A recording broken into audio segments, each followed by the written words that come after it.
I know as soon as we get started, everyone's going out there's not many people out there, but they're going to feel like, what are they missing in here? So they'll be joining us. Again, really want to thank everyone for coming this afternoon, and we're excited about our next panel and the content and the topic that they're going to be talking about. As we were thinking about this afternoon's program, we started to also think about the issues that were so prevalent when we think about preventing sexual and domestic violence. Could I ask that we ask folks outside to either come in or lower their voices because it's a little, thank you. I was just told that's not rude, that's assertive. I said I thought it was bossy, maybe not rude. Thanks, Kelly. And it was very critical time as we were planning this. Penn State was in the news. Actually, every week in the last several months prior to that, we had something happening around a campus and these issues, whether it was in Massachusetts or in another state. But we knew that the confluence of events around working with youth, around being of college age, about thinking about campuses and their responses, both had a lot of meaning and things for us to think about. So we wanted to have that be part of this afternoon's program. And I also wanted to say a little bit as I introduce the facilitator for this panel, which is that if those of you who are here are not familiar with the work of the Network LARED, please look them up online and get familiar with them because they're just a fabulous organization. And Jane Doe, and they're a member program of Jane Doe, and in addition to that, our two organizations have been going down a journey recently that we're in the early to middle stages of, I suppose, on a couple of different initiatives that have been very exciting. And as a staff at Jane Doe, we are going through a technical assistance project with the Network LARED. So we've been actually engaging in staff meetings and going to have an all-day retreat where we're talking about a lot of the issues that were raised in the first panel. So this is all, there's so many different ways we weave this together. So that's been a really exciting thing. And so as we've worked with Shakira, we've just really had a lot of respect for her, and she's been one of our trainers in our high-risk homicide training, and so I'm really delighted that she agreed to facilitate this panel for many reasons. And so without further ado, I want to introduce Shakira Cruz from the Network LARED. Thank you. Thank you all. When I got the email from Deborah and Mary asking me to moderate this panel, I immediately jumped at the chance and then had that moment later when I was like, what did I just say yes to? But I realized that this conversation really stirred something inside me that I feel like I don't often get a chance to sit and talk and really deeply think about. So I'm really thrilled to be here and get to moderate this panel of experts and to sit with you all in talking and thinking about this. As I started to look through the years and years of amazing research and work being done around prevention on the campus community, I started to draw this thread between my own beginnings and where I am now. And I've noticed recently that I'm starting to have that awareness that I'm no longer the young advocate. I'm no longer the 22 and 23-year-old kid just getting into the field.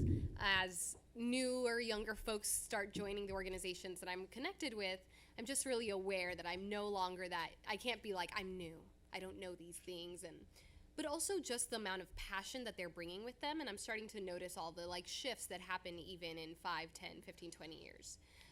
But sitting with these thoughts and this research really made me realize my own beginnings and what got me into this work. And so for me, not that long ago, but it's starting to feel like further and further removed, as a young queer woman of color on a small liberal arts campus community here in Massachusetts, I started to witness a lot of people in my community experiencing domestic and sexual violence, and started to feel really frustrated with a lack of response, a lack of accountability, a lack of language to even talk about it.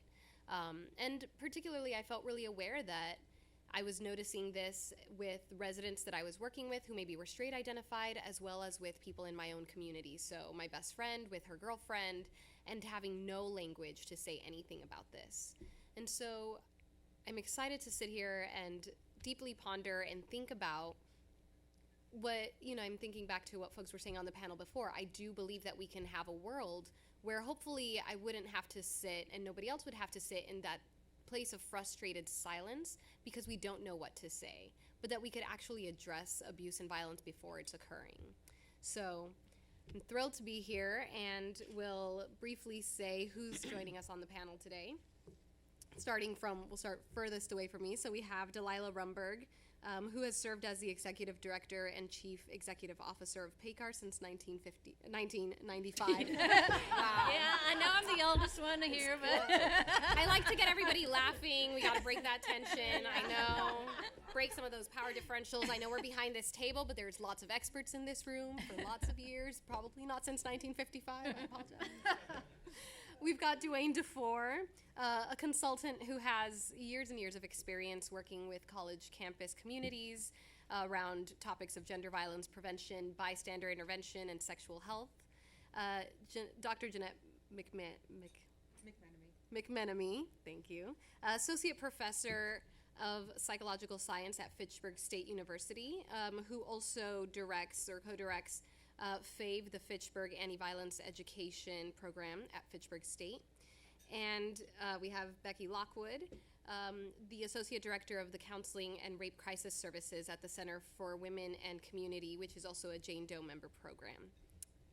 So to get us started in grounding so much of what we talked about or heard folks talk about earlier in some more concrete application, and thinking about using this model of the campus community as an ecosystem, my question for you all is, so who makes up all these components of the ecosystem?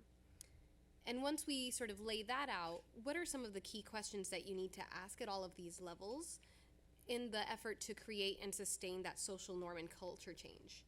And then I'll ask you to think about some of the challenges engaging all those different parts of the ecosystem. So I know that's a ginormous question.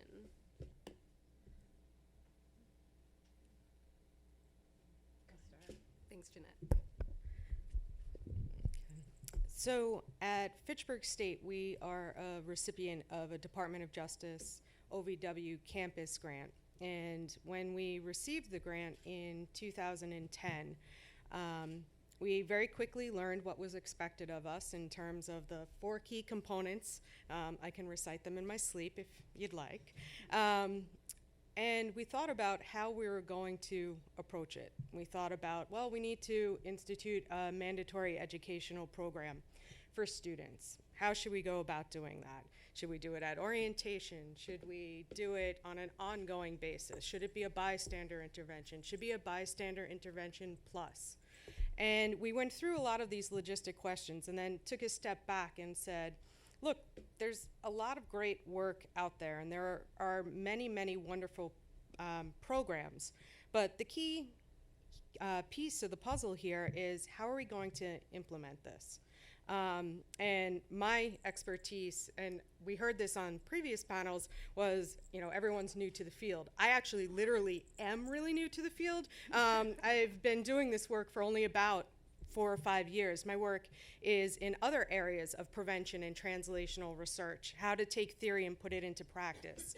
And so we really stepped back and said, how are we going to take a systems level approach? Who are all of the key players and constituents on campus? How do we engage parents? How do we engage students? How do we engage staff, faculty, administrators? And I can go through a number of concrete examples of how we did it.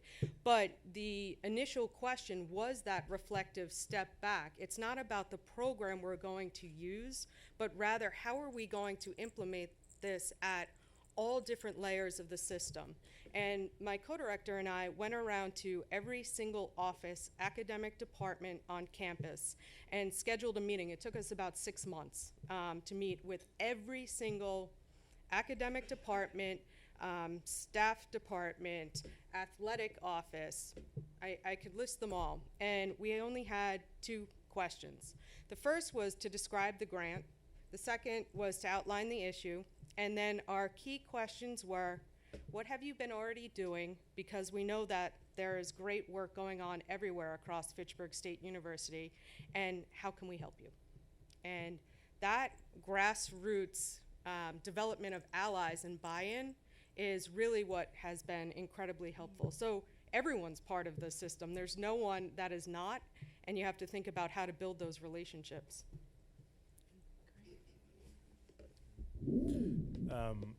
Yeah, I think you were hitting on to something that is key, and also kind of connects back to the previous panel and that whole discussion about communities and how things need to be targeted to certain to the community that you're working in. And I think there's a couple layers of that for college campuses. One, each university, each college is its own community with its own personality and issues and that sort of thing. So that needs to be considered. But I always find it interesting when people talk about a campus or a college. The college is really, well, one, it's a big bureaucracy, and two, it's really a collection of little fiefdoms, right? So you can do exactly what you said. You know, there are many approaches, and I think it has its advantages and disadvantages to recognizing this. You could get that top-down approval from the college president, and that's going to sort of trickle down to you know, all the other little networks or the pieces of the campus. But oftentimes, you know, the right hand doesn't know what the left hand's doing. So you've got each academic department has its own leadership, its own set of issues and rules and standards. And then you've got athletics, you've got res life, you've got, if there's a medical department, you know, you've got the campus police, and they all are often not in communication with each other in-depth ways, right? There might be superficial communication going on between them, and sometimes, in some cases, no communication. So that poses a set of challenges, but it also, I think, gives some opportunities, you know, because it allows you, sometimes you do something on a smaller scale with a part of the college, with part of the campus, without having to go through all the administrative hoops of getting that top-down approval. You know, if you have success there, spread it out, or if you're worried about things, you know, start small, that type of thing. But, you know, again, it's sort of, there's opportunities and challenges in the campus structure to be considered. Thanks. Speaking of the right hand not knowing what the left hand is doing, I just found out from sitting at the table with Dwayne today that he was on the UMass campus last week training athletes at the school where I work with the center. So we have a very large university. We have 24,000 students and hundreds of staff. And I would agree that there's lots of little kingdoms and fiefdoms. I think we have focused a lot on students. We use students as our primary support for our hotline and our education program. And so we have at this time about 40 volunteers. I would say 35 of them are students. And they're an incredible asset, going back to the deficit versus asset conversation. So every year we train students, they staff our hotline, and they bring all their passion and commitment with them. They're an incredible source of energy, and they keep our program moving forward. Otherwise, I had this really interesting conversation with one of my colleagues who is a little bit older than me.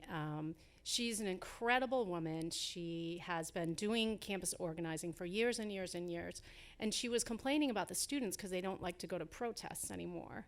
And she's saying, you know, I really want to organize a protest and the students just won't come. That's not what they do, you know? And so thank goodness for the students because they keep us moving forward. The challenge, I think, of working with students is that they're so transitory. So when we talk about creating sustainable norms change, we've had some brilliant folks work with us. And we, it's because of the students that we had men staffing our hotline for the first time, that we had men in the program at all. The first men to volunteer with us were educators, because they weren't allowed to be in our rape crisis counseling program. But now we have men in our rape crisis counseling program. And I was just talking with Shakira about, we have trans people in our counseling program, staffing the hotline. But then they're really brilliant and they do all this great work and then they leave. And I was thinking about working with the massive bureaucracy of the university and some of my social work training where they talk about incremental change.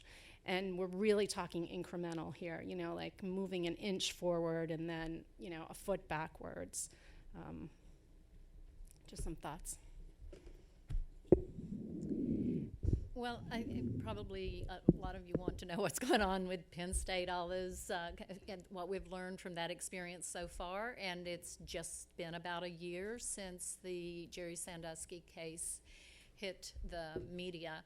And what was interesting, immediately the Board of Trustees and the leadership of the university said, of course, we need to do something quickly that's going to be positive. And so they called us, the coalition, Pennsylvania Coalition Against Rape. And I think they did it for a couple of three reasons. We had a national presence because we do house the National Sexual Violence Resource Center. We are a state coalition, and that gave them access to local community-based programs. So they thought, that way we could address the issue at multiple levels. And so that first interaction with, we still haven't met the acting president, but the leadership team came to see us, came to our office, and that to me is the key there. All the vice presidents that sit on the president's leadership are the ones that can really make most things happen. And one of the vice presidents you may forget about is the vice president of development. The vice president of development is connected to all the alumni, and they want the money, and those are the people they need to keep happy. So he's been one of our biggest allies, I think, in this whole process the past year, because he has to answer questions, from the alumni and some of their bigger donors and so on and so forth. So he's been one of the best. Also, the vice president of outreach is really, really critical. And again, some of our most positive interactions have happened with that person. And then whenever we meet routinely, so I guess that would, for those of you there, is try to find some way into that group of people and then set up some sort of routine meetings, because we'll talk about what's happening and report back to the President's Council. But the other thing is, not only are we starting at the top, we're starting at the bottom. And what we found immediately, and I know you saw a lot of things in the news, but the students want to do what's right. They were as outraged as anyone of what had happened on their campus. So we just were really moved at the students immediately wanting to do something, and they really stepped up to the plate. Some of that, we didn't get into the football piece, but really, all the students groups were looking locally to see what they could do. And one of the things that we did with the leadership was and this was out of the outreach office, we co-wrote a letter to every one of the rape crisis centers in our state, along with that it went out to all the other satellite campuses and the extension offices, and said, we want you all to form partnerships. We want you to work together at that community level and determine what it is that you can do to address the issue of not only child sexual abuse, but child abuse. So we're working at it at both angles, and that really has been amazing, because every 6 weeks or so, I'll get a report back from the main campus saying, let us tell you what's happening locally. And they're doing some amazing things. They're bringing on, they're having panels at the university, inviting all the, in collaboration with the local rape crisis center, and inviting the community on how do we deal with sex offenders in our community, some of those kinds of things. So, but I need to say the biggest pushback that we've had so far has been from the academics. The professors still don't appreciate, I think, the grassroots work that we do. And so the pushback we've been getting on some of the things and trying to integrate it, because we want it, you know, at all those different levels, but when it comes to get it into some of those departments with the professors, that's where we're getting the most resistance, and that's where we really need to figure out a better way to get in there and break down those barriers, but I'm optimistic we can do that. So it sounds like one of the challenges that you've all sort of echoed is that we're talking about a really large ecosystem, a really large community, and that's not always all sort of in the same place. And I mean that both in terms of parents who are not necessarily geographically rooted where the students are and where the administration is, but also different places in even thinking about the prevention of domestic and sexual violence and levels of investment in it. What have been some of the approaches you've had to trying to bring that together, or potentially talk more about, I know Dwayne mentioned the some of the positive aspect of that being that sometimes you can do small sort of directed work, and if that's successful, then sort of branch that out.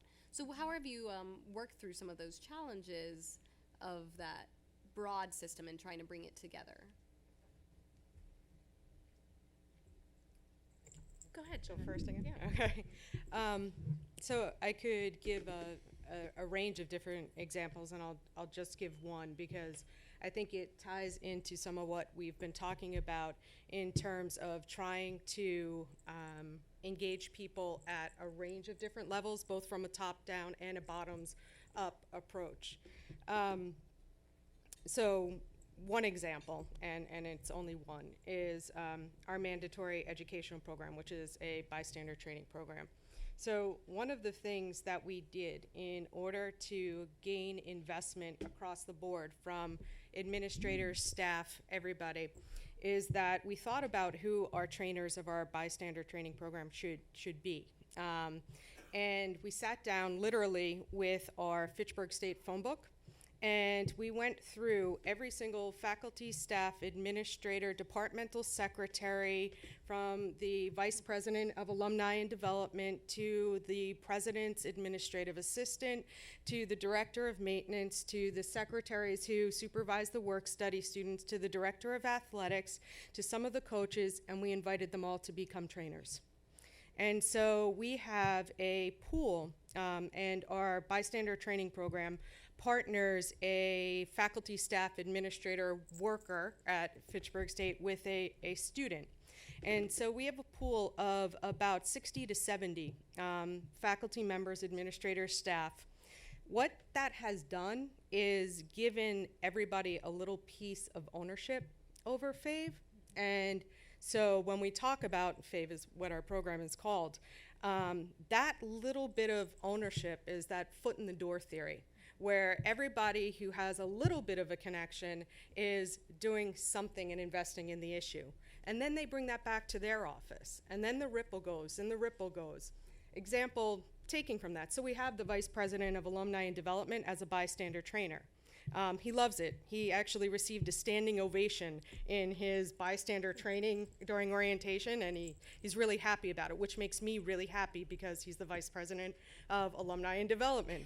So I received a phone call from him shortly thereafter. We developed a social marketing campaign focusing on consent, and it's called Ask First, Kiss Second, okay?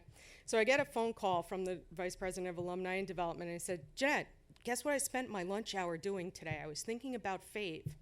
There's this place where you can go online and you can buy Hershey's Kisses and you can put a label on the bottom.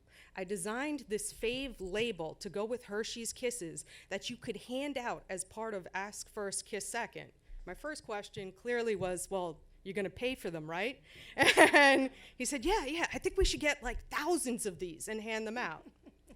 So our primary strategy has been to reel in as many people as possible and get them to care about the issue a little bit, and then once they start doing it, they care about it a little more. And then they tell someone else, and they wonder why they're not a trainer, and then that becomes really cool. And then they want an I Support FAVE sticker to put on their office doors, and so on and so forth. So that's the primary way that we've taken to really distribute this, both from a top-down and bottoms-up approach. I want to just talk about something when we were getting ready for this panel. I want to just give a shout out to what the University System of Ohio Campus Safety did. They prepared a document for you all you should look at. It's called A Safer Campus, a guidebook on prevention and response to sexual and intimate partner violence and stalking on Ohio campuses. So I must tell you, I was really jealous when I read this because it's really well laid out, and it talks about bringing everybody together, and they had 4 points that they are going to be addressing, and the one is prevention, and the second is prevention, and the second is response, then there's recovery, and preparedness, was first, then prevention. And each having all those different departments and everybody represented come together to come up with a plan for the campus, and I think that's what, when the panel earlier talked about primary prevention and changing cultural norms, I think it was really clear you've got to have that comprehensive plan in place. And I think the creation of a task force, perhaps on the campuses, and involving all the people like they did here at your school too, and that each one is responsible for a different part of that plan and how they can come together. And again, I think it's the reporting back to one another and holding one another accountable at that level as well. One follow-up question I have is, how does the surrounding community interface with the campus community? I feel like my own experience was that they were very separate, and part of my frustration as a young student on campus witnessing so much violence was that it felt really isolated. And so I ended up volunteering at a Jane Doe member program, and that was one of my sort of introductions and the road that led me to be where I am today. So I wonder, how do you all see that? Is there interface between the surrounding community and community programs with the campus community? Thanks, Dwayne. Well, I can talk about that a little bit. We're in a unique position because we are the Rape Crisis Center of Hampshire County, and we're campus-based, and so we're constantly negotiating those lines. And people that live on campus think we only serve the campus. People that live in the community think we only serve the campus. And so how do we negotiate that? It's complicated. I remember the conversation that we had on the phone. We were talking about the UMass students are really perceived very negatively by the small town that we're located in. And I can't really blame people because you come and you dump, about 20,000, 18 to 21-year-olds in this small town, and they cause a lot of chaos. And so I think part of our job is to identify who our allies are from the student population and meet folks where they're at. And maybe we'll have a chance to talk about that a little bit. And then I think Safe Passage is the domestic violence program in our community, and I think both the center and Safe Passage have done a great job of tapping into that student resource. And I would encourage folks to think about that, because you can get work study students and you only have to pay 20% of their salary if you get approved as a site. So that would mean I could have someone 10 hours a week and pay maybe $1,000 for them for the whole year. And we've also worked with our faculty. I don't know if this answers your question, Shakira, I'm sorry, but thinking about what Jeanette said, and there's several different academic departments that give students credit for participating in our program. So they get up to 3 credits a semester for going through our training and then fulfilling their responsibility as an educator or as a counselor. I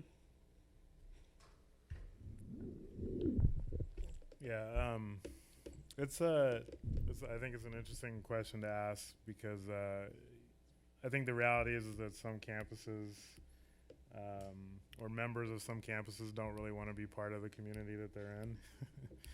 Just like I think some communities are, kind of bothered by the students at the campus in their community. So when I'm not, busy being a consultant all over the place, I'm affiliated with a university who I can't name because, speaking of bureaucracy, I don't have permission. But it's on the other side of the river, and it's one of the one of the big ones on the other side of the river. And they don't really want to. The students there aren't really into being a part of the community. And actually, one of the big issues is always, if we try and do collaborative stuff with other universities, or bring in the community to do stuff on campus, it's kind of like, well, they're not a part of our community. What do they have to tell us? That kind of thing. So that's a reality for some campuses, and I know I've been to other campuses where they have that sort of similar problem. And I think that then the answer goes back to what I was saying earlier, and actually to sort of combine this question with the previous question, I think recognizing the fact that we exist in a system that's very parsed, that has very separate parts that aren't always communicating. I think you have to go, as you said, more to that grassroots level in order to deal with that, right? So our organization on campus, we utilize a local Jane Doe member program for some training. And we've now recently started a student group, the first ever to exist on this campus, related to this issue. And, the hope is that we're going to start using some of those services to get them trained on the issue. And for me, I think that's an important thing, because I think about my own history and how I ended up in this work. I started as a student volunteer in a program on a campus as an undergrad. I didn't know what I wanted to do with myself. It gave me something to do other than sit in my room and play video games and other unhealthy things. And it also challenged me. But from there, it was the work on campus that I did led me to the local rape recovery center in my area. And that was where, I really got connected to the rest of this field, and sort of has led to the work that I've done to allow me to even be here today. And so I think it's important because, as you said, the students, they come, they're there for 4 years or 6 years, however many years they're there for, and then they leave. But if we're able to create those connections between local community organizations that are doing this work, they can then further their. Hopefully we can entice them to stay connected, and it's not just some college project they did, and they continue on with this work. I think it's also a place where you really need to know your community as well, which was a theme in the first panel. But you both talked about the idea that we only have students with us for a short time. Because Fitchburg State is a state university, we have over 40% of our students that are commuters. Additionally, if you look at the demographics of central Massachusetts, by and large, close to 3/4 of them end up attending a state university. And when you look at where they go, they come back to central Massachusetts. So it's incredibly important to engage with your community partners. And Amarelli, I'm looking straight line right at her.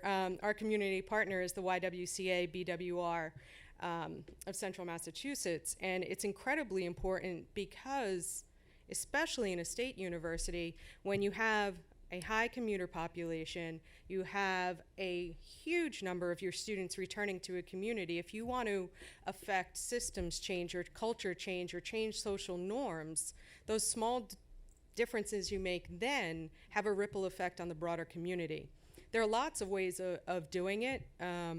We've tried to engage YWCA, BWR, in our trainings. They provide training for us. They're bystander trainers. But we ask them to be at all of our tables, quite honestly, and we take that relationship quite seriously versus a lip service type of relationship where, oh, come do this training for us, but we don't really want to hear your voice. We want to hear their voice. And so they're invited to everything. They're part of our CRN, which is our Coordinated Response Network. And we've also been working on looking at the services that are provided on our campus, and one of the holes has been in advocacy services. We have a great counseling department, we have great campus police, and we have great health services, but we did not have active advocacy services. And so we've been working on both a publicity social marketing campaign, but also a campaign to have YWCA BWR on our campus in campus police a couple of days a week providing services as well. So that's just a couple of examples of why it's important and some things we've tried to do. So we've talked. You want to? Maybe just a couple of things that we've been doing with Penn State that may be a little bit different and we should address. One of the ways that all students can get involved is raising money. That's what we've found that recently, well, for years in Penn State, they've had what they call the Thon, and they've raised over $1 billion for childhood cancer. And it's really there, again, that peer pressure, everybody gets involved because it's going to the prevention or treatment of child cancer.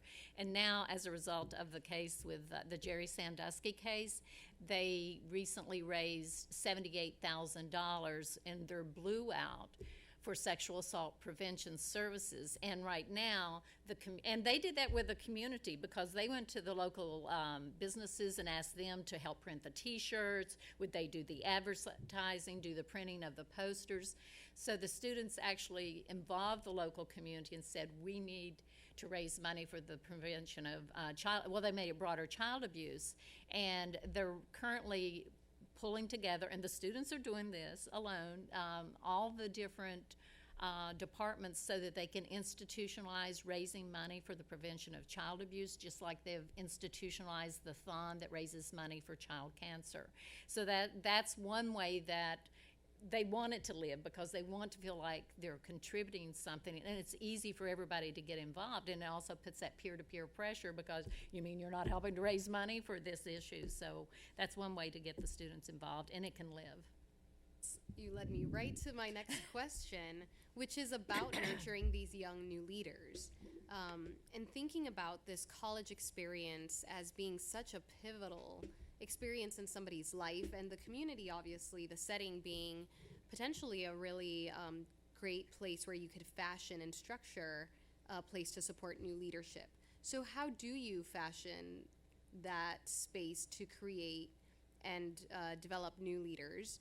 And also, how do you think about involving all students, right? So not just the students who are already engaged, who are already showing up to rallies to take back the night, but all those surprising and unexpected change agents. How do you reach those folks?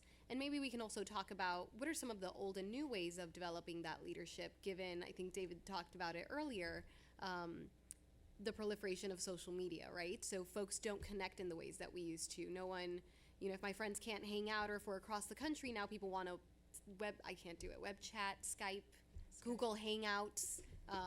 Clearly I'm not there yet. That's one of my generational shifts. I'm not totally with it, but college kids now, that is the way that we connect. That's the way that folks communicate. So what are those ways of nurturing new leadership, old and new, and taking into account the current generation's technological culture?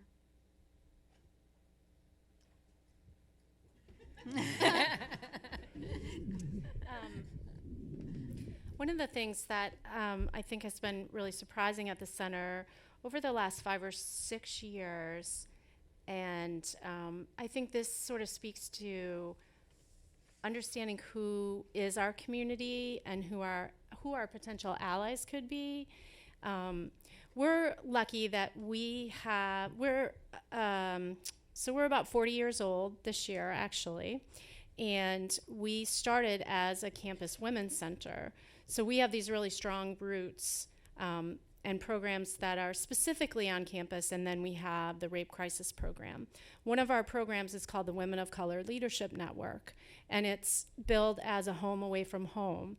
And it's for any women who are on campus who identify as women of color. So it's a very diverse group. There's a lot of immigrant women, and then there's women that have been raised, in Massachusetts and are going to the public university because it's affordable. And I think that being a place that women of color associate as a safe place, a positive place, has really benefited us. And over the last 5 years, we've developed relationships with sororities on campus, which I never in my wildest dreams thought, I would be interacting with a sorority, because when I was a young campus activist, I saw sorority girls as my enemy, for social change. And but a lot of the multicultural sororities have, and some of you're not supposed to call them traditionally white, but that's what we call them. Traditionally white sororities have ending domestic violence as part of their national mission. And so we've had a lot of sororities do little fundraisers for us. And, they raise like $200 or $300, but maybe we use that money to buy sweatsuits that we give to the emergency department at the hospital for survivors when they have to leave their clothes for a forensic exam. And some of the sorority members have trained with us and become leaders. And in particular, there's an Asian American sorority, and then there was a traditionally black sorority that gave us an award one year, a Finer Womanhood award. So, and I'll just tell a short story. I went to receive the award, and I'm not a big fashion girl, or, I'm kind of an old hippie. That's how I dress generally. And I went to this lunch, and these young women were dressed to the nines. And, they had these stiletto heels, and they had these dresses that looked like they were wrapped on, and, nothing that you could unzip and take off, And so I was like, okay, well, on the one hand, I feel like, some of the way that these young women are dressing is very sexualized. It was very sexualized. I'm like, okay, so we have work to do. But on the other hand, they're connecting with us, and they're connecting around domestic violence and sexual violence. And that's much more important to me than whether or not I think the way they dress is appropriate. Anyone else? Just being there for the mentoring, I think, responsibilities, and coming along beside the young men and women that want to do something, because there are those that they either want to be engaged or not. And I think we look for those opportunities for those young men and women that want to, because like I said, we have just received hundreds and hundreds of calls of young people, whether they're individuals or representing some of the groups on campus, wanting to do something. And I think that's where we really step up and become mentors to them, invite them into our local programs, invite them into our coalition offices, and give them something to do.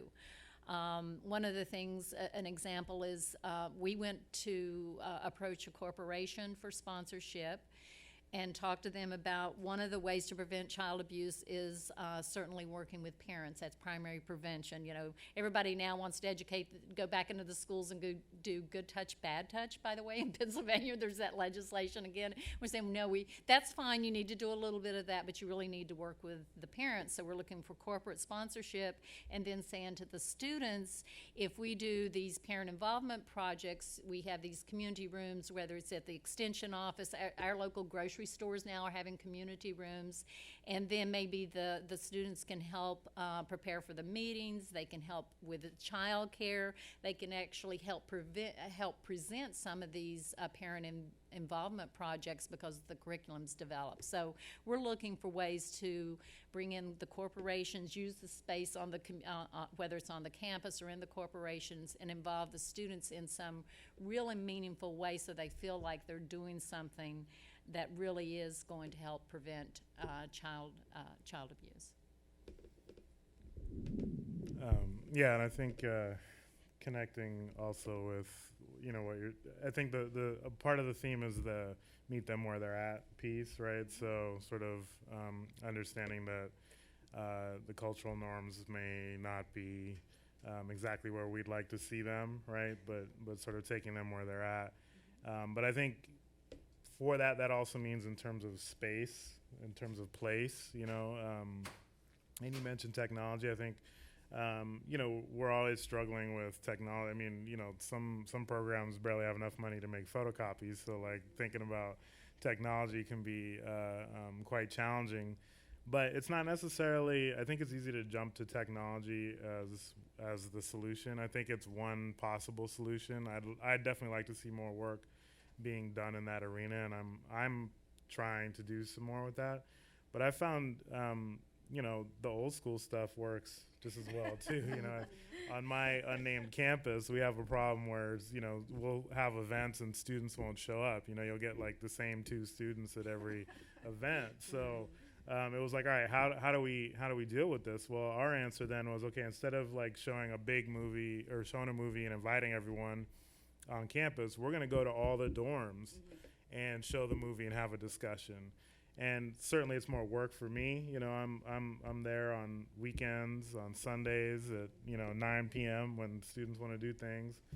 I have a program tonight actually, but we reach more people now too.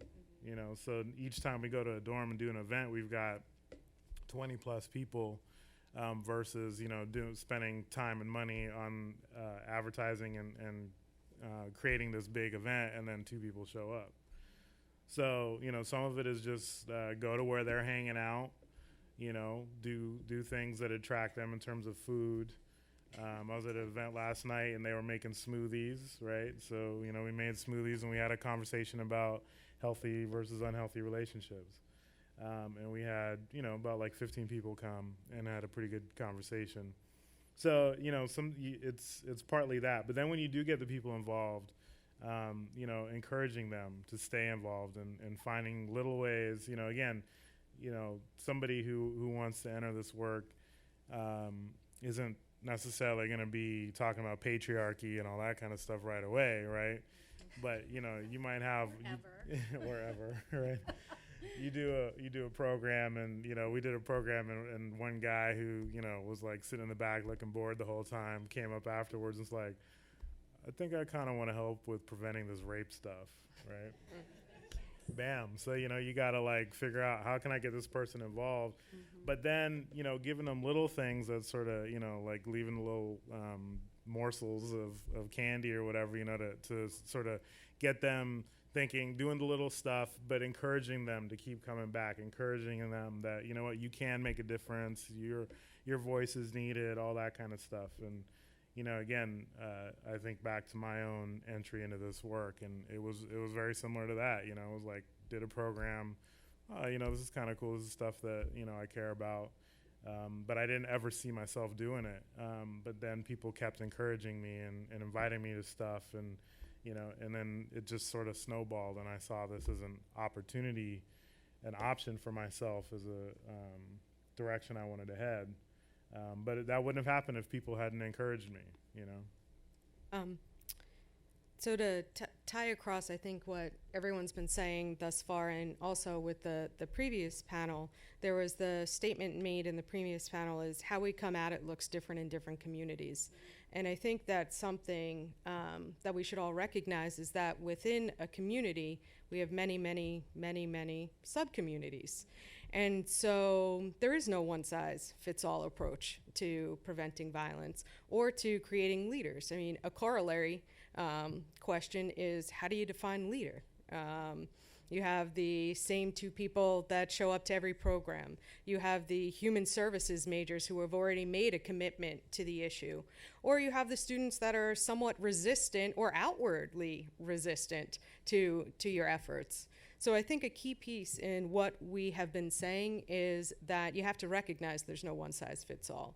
You have to try to develop programs that, with your best creative efforts, try to tap into where, on a readiness to change scale, where everyone may be, whether it's your orientation program, whether it's working with sororities, whether it's, we have mini grants for faculty to integrate information about dating violence, domestic violence, sexual assault, and stalking into courses. And so, and that also is a connection with our community partners, because our community partners oftentimes end up being guest speakers in those classes. So we bring it to them there. We do programs in the dorm.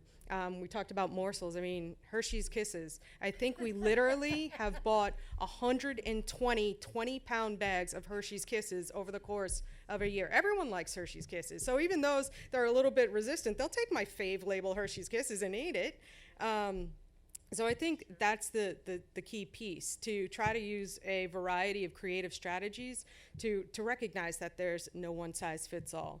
And I think another piece of that, and this ties into something that the previous panel talked about as well, and the comments about where you ground this, how you name it, where you label it, whether it's white branded feminism. That was a statement that was used in the previous panel. I think one of the things that you need to try to do is to find a message that it's very hard to refute.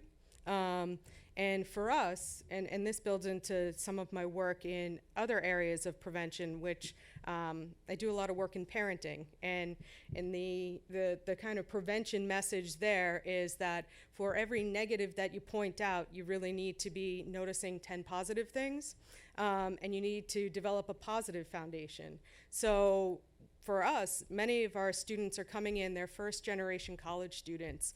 And the message that we basically put out there is that we all play a role and we're trying to build a community that cares. That is a very hard message to dispute, regardless of what your allegiance to the issue is. And so we try to establish that positive foundation and then try to do some creative programming to reach everyone where they may be at that time. So I just tried to combine, I'm sorry, Shakira, maybe I did some of the facilitator stuff there, but. Yeah. That was great. I thoughts. appreciate hearing that there is no oversimplification of this conversation, that, right, we still need to do the grassroots organizing, that those approaches are actually incredibly effective, that one-on-one connection, that in-person connection is invaluable. Meanwhile, my guess is a lot of those students are then going to go into their dorm rooms and sit down on Facebook or tweet at their friends and be like, oh my God, made smoothies tonight, dude came and talked to me about rape, I don't know about that. I'll give you an example, actually. About a month and a half ago, I received an email from an administrator in our Expanding Horizons program for students, and she has she's on Facebook with all of her students and advisees just to keep constant track. Well, that's not what she says to them, but she just wants to know what they're doing and where they are. And she sent me an email and she said, check this out. This was a post on Facebook. And it says something, I'm not directly quoting it, but this is basically what it said. It said, used my bystander training on campus yesterday to break up a fight between a couple of students. Did I need to do it? No. But would the guilt of not doing it been too much for me to handle? Yes. Don't be afraid to step in. Nice. Completely unsolicited, not related, not paid by favor or anything like that. Just out of the blue. And so you're right. Those little things, I think, they start to show up. Amazing. So I'm going to ask us to switch gears a tiny bit and just want to speak to, we know that in the recent past there have been some really heartbreaking incidents that have received a lot of media attention. Delilah, you've spoken some to Penn State, or UPenn. No, Penn State. Yes. Jeez, I do that every time. But we know that also Fitchburg State experienced the tragedy of losing a college freshman who was stabbed by her former boyfriend, and then a lot of the publicity around, even more very, very recently at UMass Amherst, the rape of a young woman by 4 men. So how does a community sit with these tragedies that get so much media attention? You know, I think for those of us doing the work, we know that those are the ones that are getting the media attention, but are just one tiny drop in a really overwhelming bucket. But how do we use those opportunities as potential catalysts for something positive to evolve from? Or do we? Well, just tell you, with Penn State, it was amazing. We weren't prepared when it first hit the paper. So since then, we've really, really been prepared with the media. And I think number one that everybody has to do is form relationships with the media, because everybody is either watching the news or getting their news online or reading the paper or something. And it's amazing how much what they know is informed by the media. And I am really proud that we changed. They were all saying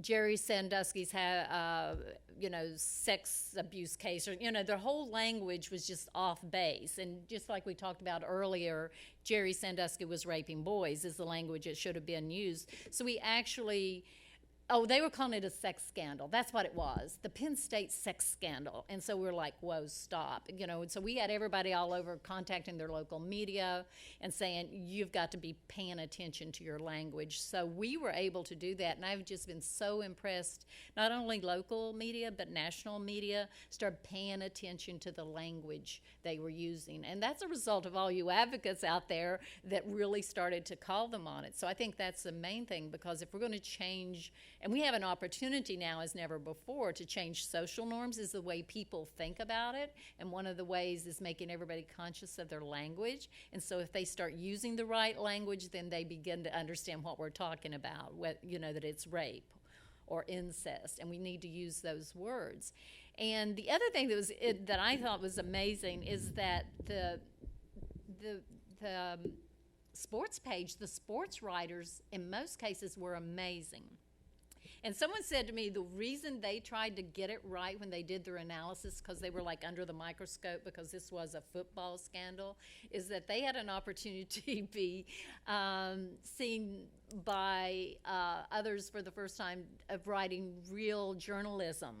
And because usually they just get ignored as sports writers, so they saw it as an opportunity that they could use their skills at writing in some real journalism. And I think that was amazing to see how they scrambled to get educated really quickly so that they could write appropriately. And I was just amazed sometimes at the reporting and the writing of the sports writers and those in that media, because they wanted to get it right. So I just want to say we just have an opportunity now. This could be a tipping point with the media and everybody else in our communities, because they want to get it right.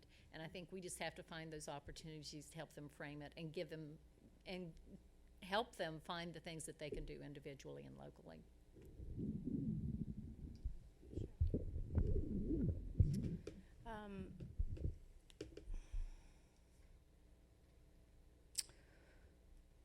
One of the, I'll tie this back into the college campus as well as the media. There's been an evolution in the leadership at the university over the last couple of years, and so we have a dean of students who is really invested in holding perpetrators of sexual and relationship violence accountable. And so she's been a very strong ally to the center in a way that we haven't had anyone in upper management be an ally to us. And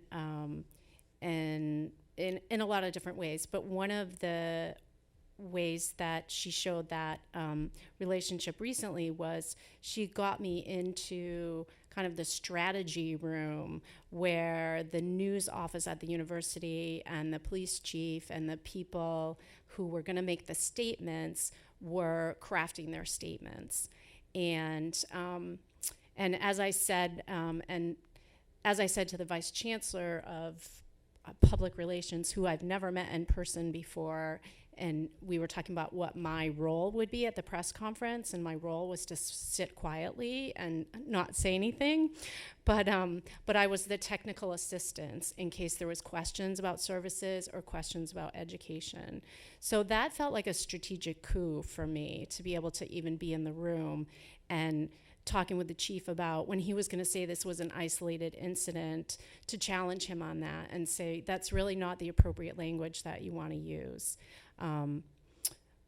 I think the media coverage, it's been really salacious and detail-oriented, and I am grieving for the family and the community that are directly affected.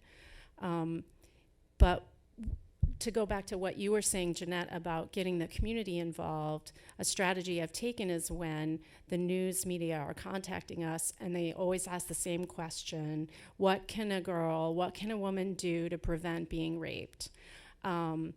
I have been reframing that as saying, well, I really think it's a community issue, and we're all part of making the community safe, and here's ways that you can call people out on their dangerous behavior. And I've really tried to refocus on preventing perpetration. And whether or not they hear that or they print it, or it's kind of my little revolution that I'm trying to do with the media. Oh, and one other thing was the president of our Student Government Association, actually, the day that the story broke at UMass, wrote this beautiful letter, and he asked the whole campus community to protect the privacy of the survivor, and thank the survivor for coming forward. And so that was just really wonderful from someone who's not connected personally to the assault. Oh, and that was the other thing I'm trying. Instead of saying incident, you know how we always refer to these really horrific attacks as incidents? I'm trying to use the word assault over and over again, and trying to get the media to do that too. I think my thoughts are less well organized about this topic because, like you said, Becky, I can't escape thinking about the family every time I read a newspaper article that focuses on Fitchburg State and Allison and her family and her murder. So forgive me if I'm not well organized in my thoughts here, because they're kind of scattered. It's undeniable that we have received tremendous media attention because of her murder. And I think, like everyone else on this panel has talked about, it does become an opportunity for educating both the media and the community as well. There's been, some misreporting, some great reporting at the same time, but stories of victim blaming, getting details wrong, making it seem like it's a Fitchburg State issue versus the idea that violence is an everybody issue. And at the same time, that does allow those of us that are fielding those interviews to do some education. One thought that I have had on a rather consistent basis lately is another area of my prevention work is in suicide prevention. And the CDC has guidelines on media reporting with respect to suicide based upon things like contagion. And every time that I grant an interview and speak to reporters either about favor or programs or whatever, I keep being brought back to that thought and a way of developing guidelines that we could all work with in a consistent fashion, so that when any of us are dealing with the tragedy, we can use it as an opportunity for education.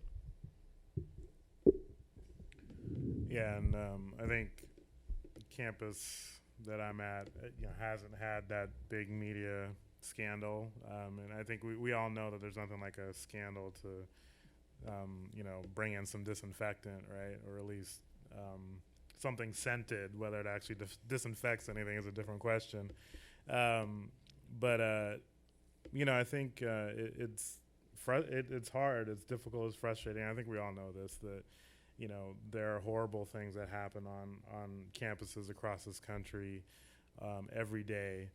I would contend that every campus has a Jerry Sandusky on it.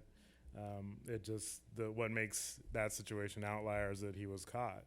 Whereas I've been to many campuses where there are repeat offenders who don't get fired or don't get kicked off campus, or whatever form of punishment, and it's just a matter of it didn't reach that level of media attention. But that being said, I think those of us on campuses who haven't received those levels of media attention can use the experiences of other campuses in our work and in our outreach. I mean, every campus that I go to now, the two things that you hear repeated over and over are Penn State and Title IX. So, and Title IX is being mentioned because of the Dear Colleague letter from the Office of Civil Rights. And so every campus is freaked out about that. Every campus is talking about, Penn State. And then here locally, everyone's talking about the BUs and so my man from BU over there. It's there when these big, scandals happen, or what become termed as scandals happen, it does present an opportunity for other campuses to sort of say, hey, like that could happen here. So what are we going to do about that? Trying to take advantage of that. You get a moment, you get a little bit of a wave. If you can ride that wave, hopefully you can make some change, and just pray that your school isn't the next one with a big thing to happen, or maybe pray that it is. I was on point, or maybe pray that it is, right? That maybe that is the opportunity to bring light, to actually name. I appreciate that as we're sitting here, we're holding ourselves and each other accountable, right? Not the sex abuse scandal, not the incident, and absolutely no apologies needed for feeling inarticulate about the real experiences of people, the real tragedies of assault and violence and murder. So as we have 2.5 minutes or so left, just want to offer any of you the opportunity to share any last thoughts, any last visions as we think about envision, act, prevent, and grounding ourselves in social justice and prevention work. Any of those last messages that you want to leave the folks in the room with? We were talking, maybe we could let people ask questions, because it was one of the things that didn't happen before. So in just a few minutes, there may be some really burning. I'm okay with that. I think the panel, you all okay with that? Yeah. We want to make sure that people had a chance if they had those questions they needed to ask. That sounds great. I see one hand went up in the room.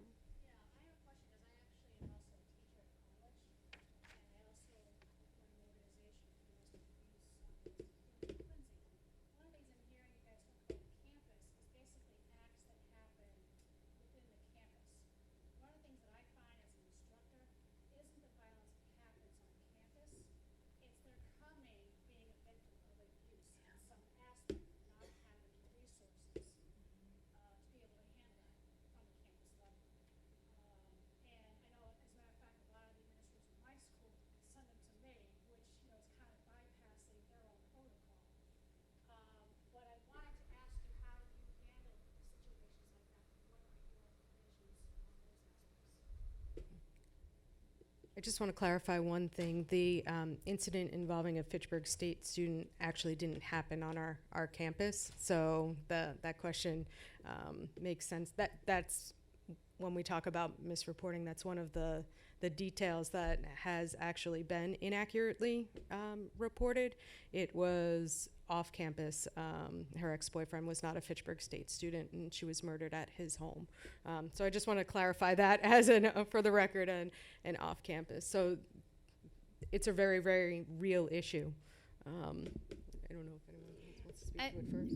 It's not happening in Pennsylvania, but we're really pushing for it. We got legislation where incoming freshmen all have to have orientation, and one of the things we're trying to push for is part of that orientation talks to the perhaps 20 to 25% of the students that are coming there already without ever having any care from the trauma they experienced probably as a child, and that they need to make sure that that option is there available to them, and they talk to them about resources and say to them, if you're going to be a successful student, you have to be a healthy student.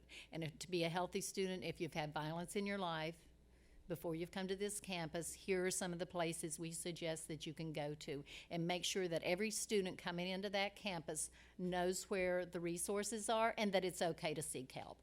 And that's one of the things just in the past few years we did with the Department of Defense. We said to them, 20 to 25% of your soldiers have been traumatized coming to you. You have got to make sure the first thing they hear is there are services available and where can they get them.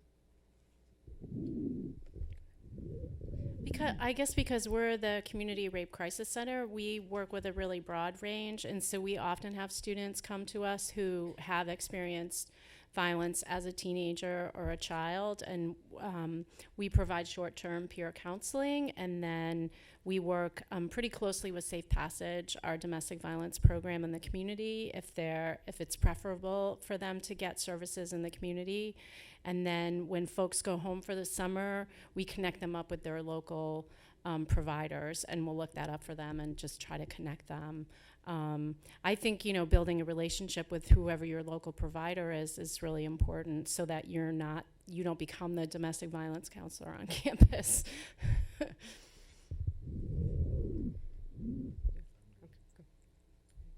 can answer it later so that someone else can. Go ahead.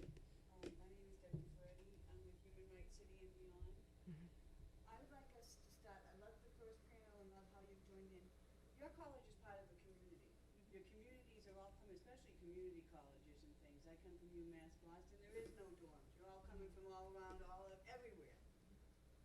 But we're not giving human rights. It's your right as a human being to live and to be able to live in peace and harmony. And how do we go out in the community and say it's not an offense? I mean, the one who gets violated gets violated more by the community than they do by the actual the one who violated them. Seriously, we have made such a stigma about violence and someone coming forward and claiming a right that they've always had. It's a human right. Who doesn't have a human right? I mean, to live in harmony, to walk someplace, to be able to go somewhere, to be a woman, to be a man, and not be assaulted. It's your right. All over this world. But yet it's a stigma if you come forward. Like, how about what was it, was called that walk, the slut walk? Right? Because the girl was accused because of the outfit she wore. What does it matter, the outfit she wore? She wanted to wear that outfit that night. Maybe it was a little suggestive, I'm not sure. But it was her right to wear it. It wasn't somebody else's right to take advantage of her wearing that outfit. It wasn't any opportunity or any invitation for them to come and violate them. We've got to start recognizing that violence is a violation of your human right. And start talking about, you've got 30 articles of human rights, let's use them. Let's use them as a language out there, saying I have the right to be a human being and express my way any way you like. And if you don't like it, well, I'm sorry, it's not my problem. That's your problem. And you shouldn't violate me because you don't like what I do. Because I'm not violating you. Turn your head. You don't like the outfit? Maybe you think I look a little fat in it, a little old to be wearing this outfit? No, I thought I looked pretty good this morning, I think that many of us agree with you. And when you look at our programming and what we're trying to do, two really important points that you brought up. One is stigma. And I think that so many of us in the room are working to decrease the stigma related to being a survivor or a victim of so many of these crimes.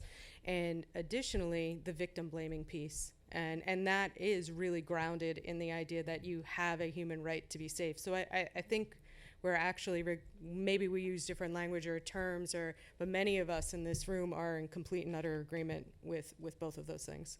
And actually, if I could just say one thing about that too, I think, which I actually wanted to say about the previous panel too, we need to not just be talking about patriarchy, but the karyarchy, which is those connected systems of oppression, right? Patriarchy is a piece of that larger, those larger systems of oppression. So, that's the work we need to do, is look at all of these systems of oppression, how they connect to and play a role in these types of violence. Thank you both. Obviously, we could talk about these things for hours or days. And in closing, I want to thank the panelists. I want to thank Shakira. Let's have a round of applause. I neglected to announce it, even though it was written right here earlier before we started the session, that we have been videotaping the panels today, and shortly they will be available on the Jane Doe YouTube channel for your listening and watching enjoyment. And we hope you'll help us get the word out. And also the photographs that were taken will also be on our website, and we'll make them available to folks. And I just want to thank everyone for making Tony, do you want me to make a different announcement? Oh, yes, please take the annual reports home, that this and the buttons, the CDs that you think might have music in them are really a calendar for you to use. A very creative way to share our work. And again, have safe travels wherever you're going, but thank you very much for sharing this day with us.